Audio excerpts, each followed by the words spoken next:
Bismillahirrahmanirrahim. Segala puji bagi Allah yang memberi kita kesempatan untuk mendengar kisah penuh hikmah ini.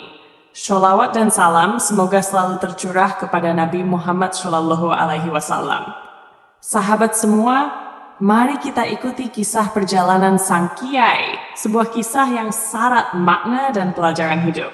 Semoga hati kita semakin lembut, iman semakin kuat, dan langkah kita semakin dekat dengan ridha Allah. Sebelum kita mulai, jangan lupa untuk subscribe, like, comment, dan share agar kisah penuh hikmah ini bisa menginspirasi lebih banyak orang. Baik, kita lanjutkan. Munsorif. Nak, jangan mati, nak. Nak, munsorif anakku. Gimo, kenapa bunuh adikmu? Tak puas-puasnya kau menyusahkan aku? Ibu Duria yang tak kuat menahan goncangan batinnya pun pingsan. Sementara Gimo tiba-tiba tersadar. Apa yang kulakukan? Suara hatinya berkata, benarkah aku membunuh adikku? Dia menghampiri Munsorif, meraba urat leher dan denyut nadinya. Dan dia lega ternyata adiknya itu cuma pingsan saja. Lalu Gimo yang merasa telah sadar dari pengaruh gaib keris dan batu akik dalam sakunya, segera mengangkat ibunya ke amben. Juga mengangkat tubuh Munsorif ke amben yang lain. Tetangga Gimo tak ada yang datang. Karena sudah jadi adat, pemuda bengal ini bikin ribut, tetangganya tak berani ikut campur, bisa-bisa malah kena sasaran. Jadi kalau ada ribut-ribut di rumah Gimo, mereka lebih memilih menutup pintu rapat-rapat. Mungkin nanti Gimo kalau mati berangkat ke kuburan sendiri. Setelah membaringkan kedua orang itu, Gimo keluar rumah, lalu mengayuh sepedanya ke arah pertigaan Ponolawen. Jam telah menunjukkan 1:30. Biasanya masih ada tukang becak yang narik malam hari, dan prasangkanya tak meleset. Ada beberapa tukang becak yang masih berjejer. Gimo langsung membawa salah seorang tukang becak ke rumahnya. Sampai di rumah, dia menaikkan adiknya ke atas becak dan mengantarnya sampai ke rumah sakit. Menyerahkan perawatan kepada dokter jaga, lalu pulang lagi. Sampai di rumah, Ibu Duria telah sadar dan sedang menangis sesenggukan. Melihat Gimo datang, ibunya langsung menghambur. Ayo Lup, mayat adikmu kamu buang kemana Lup? Kok kebangetan kue to Lup? Sudahlah Bu, Munsorif tak mati. Sekarang dia di rumah sakit. Kalau ibu mau ke sana, ayo saya antar, kata Gimo. Itu becaknya masih kusuruh nunggu di luar. Gimo pun membawa ibunya naik becak dan mengantarkan ke rumah sakit. Menunggui Munsorif. Gimo lelah. Dia tiduran di atas bangku panjang di depan kamar tempat merawat adiknya. Dia berpikir, satu malam berapa tangan yang jadi korban tanganku? Ini pasti karena keris dan batu akik yang semalam diterimanya. Aku harus mengembalikan kedua benda itu. Maka ketika setelah subuh itulah, dia bertemu denganku. Memang aku sendiri merasakan perbawa yang jahat pada kedua benda ini. Ketika memegang keris dan batu akik itu, seakan-akan dada terasa tersumbat, suntuk, sumpek, dan berbagai perasaan yang seakan ingin marah. Setelah pulang, aku segera masuk kamar, dan kedua benda itu kutaruh di depanku, lalu kututup bantal. Aku mulai wirid, membaca Fatihah kepada Nabi, dan membaca Fatihah kepada ketiga hadam surat Ikhlas. Membaca wirid 3 kali, menyalami kepada hadam yang mendiami kedua benda tersebut. Demi kekuasaan Allah yang mutlak, kembalilah kalian ke asal kalian. Dengan izin Allah, Allahu Akbar. Lalu kututup bantal dan kubuka. Kedua benda itu telah tak ada. Dan itulah pengalamanku pertama kali aku mendapatkan wesi aji dan batu akik. Setelah kejadian itu, telah tak terhitung aku didatangi hadam-hadam keris, batu akik, dan aneka macam pusaka minta dirawat, tapi aku tak pernah mau menerima. Akan aku ceritakan sedikit pengalamanku tentang aku didatangi hadam pusaka. Waktu itu, aku sedang mencari udara segar dan sedikit hiburan. Aku memutuskan pergi ke Nglirip, yaitu tempat wisata air terjun di daerah Jojogan Singgahan Tuban. Sampai di Nglirip, setelah membeli makanan kecil dan minuman ringan, aku naik ke atas bukit kecil yang ada pemakamannya. Aku duduk di tepi jurang, sambil makan kacang dan menikmati pemandangan. Sungguh pemandangan yang elok. Jauh di bawah sana, persawahan terhampar seperti permadani beludru. Rumah-rumah kecil yang cuma terlihat gentengnya saja. Betapa kecilnya kita di tangan kekuasaan Allah Ta'ala. Pohon-pohon seperti gerumbul kecil saja. Lalu kalau mata menghadap ke timur, nampak bukit kecil dengan persawahan tumpang sari seperti anak tangga raksasa. Suara musik yang dibuat membaca oleh petani seperti suara panggilan lugu desa. Jalan tikus para petani yang akan pergi ke sawah seperti ular kecil yang memanjang. Tepat di bawah kakiku, sekitar 10 meter, nampak jalan raya mengitari bukit. Di bawahnya lagi sungai yang mengalir terus sampai ke kampung-kampung dan sawah-sawah, menjadi tumpuan hidup para petani. 1 meter ke bawah ada taman, tempat muda-mudi berpacaran sambil menikmati alam, saling bercengkrama atau menghayalkan masa depan. Lalu di bawah lagi ada penjual makanan kecil dan warung minuman. Di belakang warung, sebuah jurang menganga dan tempat air terjun tercurah. Saat begini kemarau baru mulai, air di bawah kulihat berwarna hijau. Air yang jatuh dan percikannya tertiup angin menjadi uap tersedot mentari. Ketika cahaya mentari menyentuhnya, terciptalah bias pelangi melengkung. Sungguh lukisan alam yang sempurna, keindahan yang tumpang tindih, menjadikan mata orang menatap kagum dan hati berperan.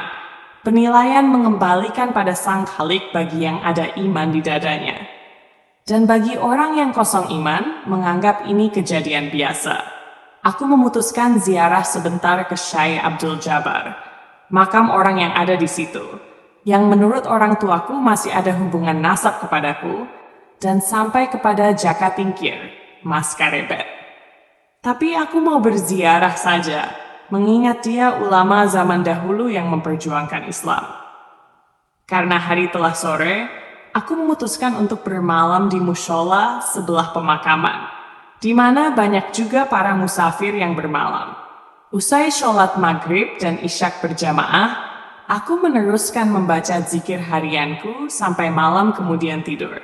Dalam mimpi aku merasa ditemui oleh orang tua berikat kepala putih dan wajahnya menatap lembut kepadaku. Kumis dan jenggotnya putih dan tak terlalu banyak. Bajunya hitam legam, dia berkata, "Ger, besok tunggulah warisan yang menjadi hakmu di pertigaan Anjlok." Cuma itu yang diucapkan lalu dia menghilang. Aku terbangun dan kulihat semua orang tertidur di sana-sini. Aku pun melanjutkan tidur lagi. Paginya setelah sholat subuh, aku mandi di sungai yang airnya teramat dingin.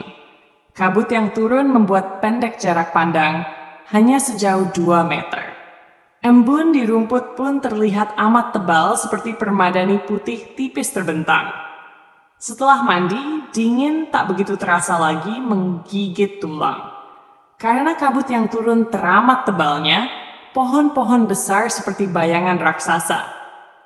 Tapi perempuan-perempuan desa kulihat keluar dari kabut. Suara mereka bercanda seakan tak ada kesulitan hidup yang dihadapi. BBM yang harganya melambung, bahan-bahan pokok yang ikut melonjak naik, seakan bukan masalah bagi mereka. Setiap wajah dihiasi keceriaan, padahal aku yakin para perempuan itu bukanlah orang-orang kaya. Mereka hanya orang yang teramat sederhana. Masak dengan kayu bakar yang diambil di hutan. Yang mereka masak adalah padi yang mereka tanam dan mereka panen, lalu dibawa ke penggilingan. Lauk mereka juga mereka tanam sendiri. Jadi apa yang perlu dikhawatirkan lagi? Mungkin pergi naik mobil, belum tentu 2 atau 3 tahun mereka naik mobil. Jadi walau bensin oleh pemerintah dinaikkan seliter 1 juta juga tak mempengaruhi mereka. Sebab naik mobil bagi para orang gunung ini adalah siksaan tersendiri, yaitu siksaan mabuk perjalanan. Mereka seperti punya negara sendiri yang bernama Republik Bersahaja. Hidup tak neko-neko, seadanya saja. Perempuan-perempuan itu menyapaku ketika lewat di depanku. "Nderek punten Gus." "Manggo, ngatos-atos," jawabku. Aku melangkah meninggalkan Lirip dan segala keindahannya. Aku penasaran dengan mimpiku semalam. Hanya bunga tidurkah? Pertigaan anjlok sekitar 2 kilo, jalan menurun. Kalau ditempuh dengan sepeda, mungkin tak sampai 10 menit tanpa dikayu. Karena jalanan menurun malah berbahaya kalau tak punya rem. Aku tempuh jalan itu dengan jalan kaki. Di samping hari masih pagi dan kabut tebal sekali, jalan kaki tentu menyehatkan. Sampai di pertigaan anjlok, matahari telah meninggi dan kabut tinggal tipis, menyisakan butiran air di pucuk daun dan rumput bercahaya berkilauan seperti manik-manik mutiara. Beberapa anak sekolah bergerombol menunggu bus. Ada yang berseragam biru tua, berarti anak SMP. Ada juga remaja berseragam abu-abu, berarti anak SMA. Kalau ada SMA di sini ya sekolah Bukit Tinggi. Itu adalah nama sekolah lanjutan yang ada di bukit. Jadi dinamakan sekolah Bukit Tinggi. Aku sebenarnya sekalian mau cari sarapan. Tapi setiap warung pinggir jalan yang kutanya selalu menjawab belum matang. Kulihat juga ada gerobak bakso. Bakso juga tak apa-apa kalau ada lontongnya. Jadi kalau kepedesan gerokok juga lebih enak. Kulihat tukang bakso menata mangkok. Aku dekati. "Baksonya sudah ada, Bang?" tanyaku. "Bentar lagi, Gus. Silahkan duduk dulu," katanya hormat. "Lontongnya ada, Bang?" "Oh, ada, banyak." Aku masuk ke dalam rumah-rumahan bambu yang dibuat serampangan dan seadanya, hanya untuk melindungi para pemesan bakso agar bisa menikmati bakso pesanannya dengan nyaman.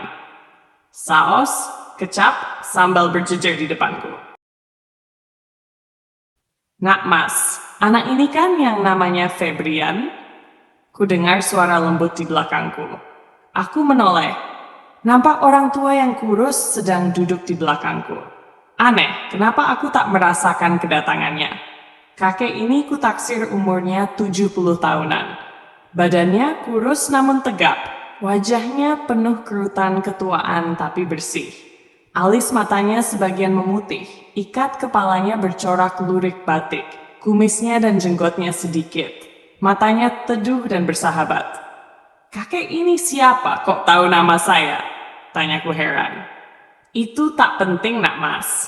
Aku hanya mau menyerahkan warisan Nak Mas yang selama ini dititipkan pada saya," kata kakek itu. "Warisan apa, kek?" Aku teringat dengan mimpiku tadi malam. Kakek di depanku ini mengarahkan kedua tangannya ke balik baju di punggung, lalu mengeluarkan 2 buah keris dari balik baju. Keris ditunjukkan di depanku. 1 keris dan warangkanya panjang kurang lebih 40 cm dan yang satu pendek kurang lebih 30 cm. Lalu kakek misterius di depanku ini melolos keris yang panjang dari warangkanya. Aku tak tahu keris, tapi melihat bentuknya, keris ini indah. Ada ukiran di pangkal keris berwarna seperti emas. Keris ini berluk banyak. "Ini namanya Kiai Sabto Paninggal," katanya sambil mengulurkan keris kepadaku. Kurasakan ada getaran aneh menjalari tanganku ketika menerima keris itu. Kemudian kakek itu mencabut keris yang kedua.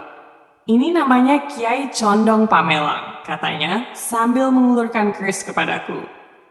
Aku mengamat-amati kedua keris di depanku, sekedar menyenangkan pada kakek ini, tapi aku benar-benar buta dan tak tertarik dengan aneka macam wesi aji. Aku menyerahkan kedua keris itu kepadanya.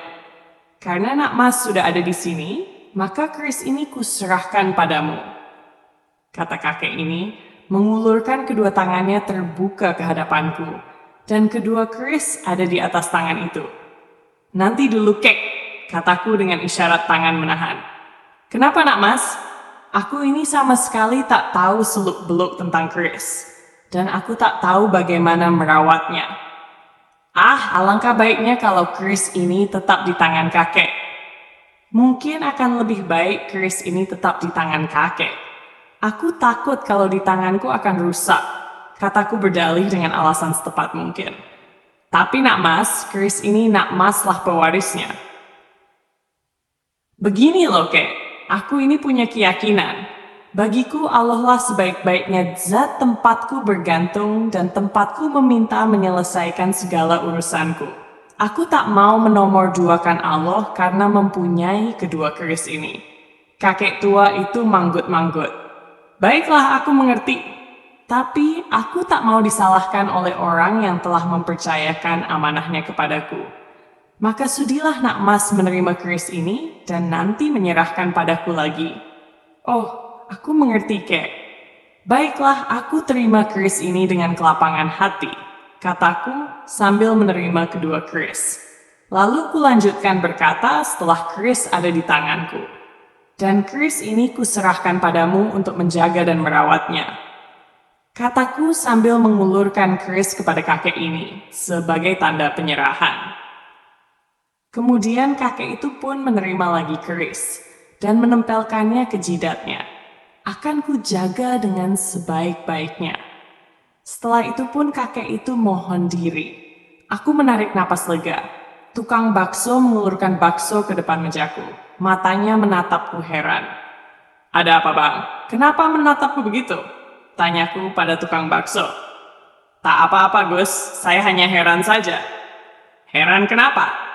Ya, saya lihat dari tadi, Agus ini ngomong sendiri. Jadi saya mau memberikan bakso. Saya urungkan karena melihat Agus ngomong sendiri. Maksud abang tadi saya ngomong sendiri?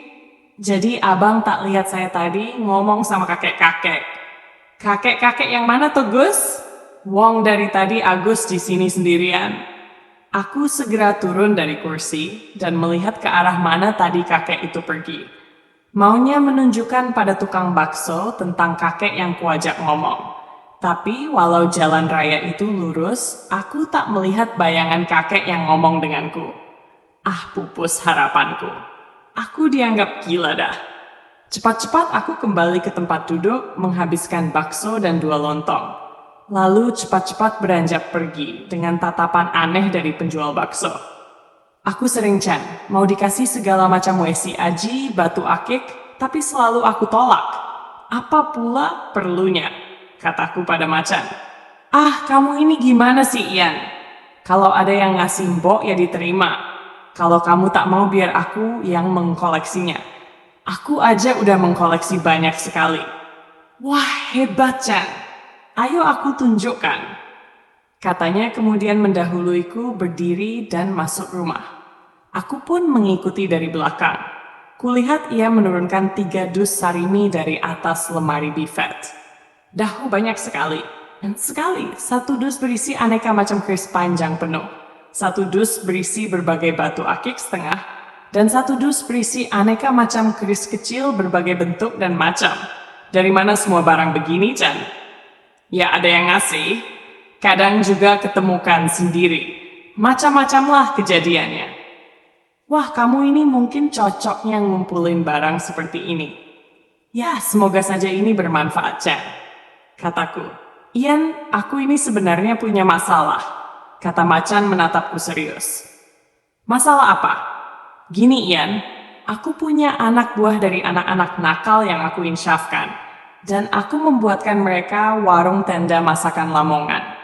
Tapi aku menemui kendala. Warung yang kubuka itu sepi pengunjung. Nah kalau begitu, aku takut anak-anak muda itu patah arang. Melihat warung sepi begini, mereka akan kembali menjadi pemabuk lagi. Bagaimana menurutmu Ian? Aku merenung sejenak. Coba Chen, kamu bel mereka. Sekarang ini warung sepi apa enggak? Maksudmu? Iya, kamu bel aja, tanyakan warungnya sepi apa enggak? Dan bilang nanti kalau warungnya rame, mereka suruh ngebel kemari, biar aku wirid sebentar. Aku segera duduk menghadap kiblat, berdoa pada Allah supaya warungnya Macan ramai pengunjung, dan melakukan wirid. Baru aku melakukan wirid setengah jam, HP-nya Macan berdering. dan terdengar olehku macan berbicara. Aku tetap konsentrasi dengan wiridku. Sudah ramaian warungnya. Katanya sampai antri dan terpaksa digelarkan tikar karena tempat sudah tak muat. Syukur alhamdulillah, semoga bermanfaat dan bisa menjadikan keimanan mereka menjadi kuat. Kataku mengakhiri wirid. Malam itu aku tidur di sofa. Karena memang rumah macan sempit dan cuma ada satu kamar dan ruang tamu. Jadi aku tidur di sofa ruang tamu.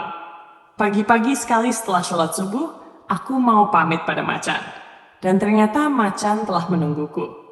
Aku balik ke pesantren dulu ya, Chan. Kataku sambil meletakkan tasku di dekat pintu. Nanti dulu, Ian. Duduk dulu sini. Aku ada masalah serius nih. Nanti aja pulangnya setelah sarapan.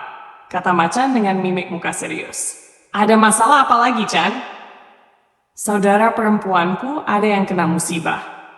Musibah apa? Apa kecelakaan? Bukan, tapi sakit usus buntu dan mau dioperasi. Wah, bagaimana nih? Ibuku minta kiriman untuk biaya operasi. Tapi aku tak punya uang. Apa kamu punya uang, Ian? Wah, aku juga tak punya. Ini ada juga paling 300. Dari Kiai 200 dan uangku sendiri 100. Nih pakailah. Kataku mengeluarkan dompet buduku dan mengambil uang 300-an ribu dan menyerahkan pada macan. Kami terdiam sebentar. Aku menyeruput kopi yang disediakan Ida, istri macan. Lalu kunyalakan rokok G-Sam Soy Filter.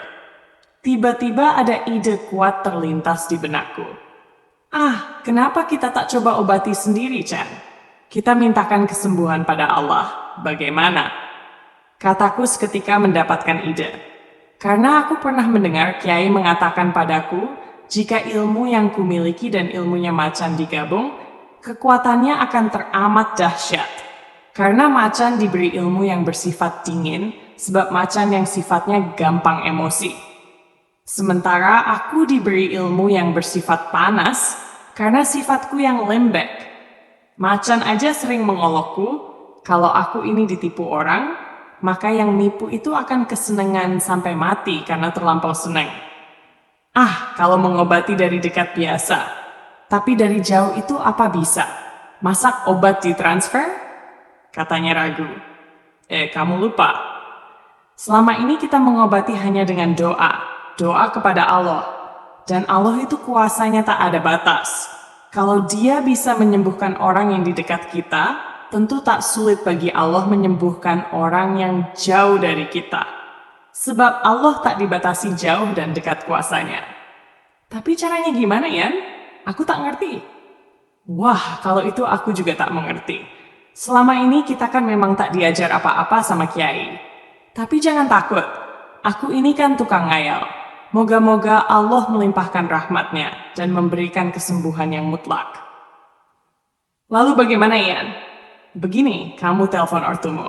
Saudaramu yang sakit siapa namanya? Nafisah.